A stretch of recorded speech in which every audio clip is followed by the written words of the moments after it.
Hey, c'est moi là, Tom. Il faut absolument que je vous avoue un truc.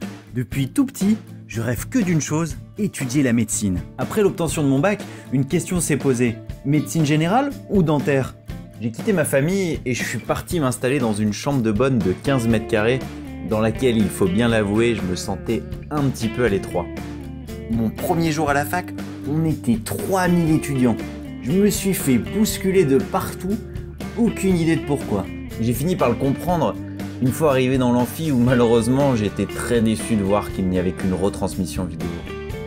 J'ai suivi des cours extrêmement théoriques qui m'étaient proposés et je me suis clairement isolé du monde, encore et encore.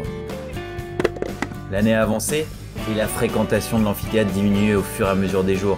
C'est vrai qu'il est dur de se motiver seul. Un quart des étudiants ont abandonné avec toute cette pression. Moi, je faisais partie des 78% qui n'ont pas obtenu la spécialité qu'ils désiraient.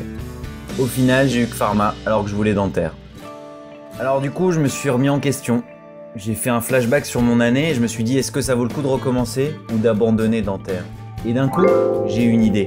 Je me suis souvenu d'une solution dont on avait parlé à l'époque avant même que je m'inscrive en P1. GEDS. J'ai déposé mon dossier et j'ai été accepté en dentaire dans une des universités partenaires. Je me suis envolé directement au Portugal. Une fois arrivé là-bas, j'ai découvert les installations et mon nouvel appartement. Plutôt la classe quand même. J'ai troqué les livres contre une jolie blouse et j'ai découvert un enseignement beaucoup plus pratique que théorique. Je me suis mis à apprendre une langue au fur et à mesure sans même m'en rendre compte. Et avec le nombre d'étudiants internationaux qu'il y avait, j'ai pas appris que la langue, si vous voyez ce que je veux dire. J'ai vraiment bossé dur et j'ai fini par obtenir mon diplôme après les 5 ans d'études. J'ai décidé de m'installer à Londres, mais j'aurais pu m'installer dans n'importe quel autre pays européen. Et ça très rapidement après mon diplôme, comme 98% de mes camarades à l'époque.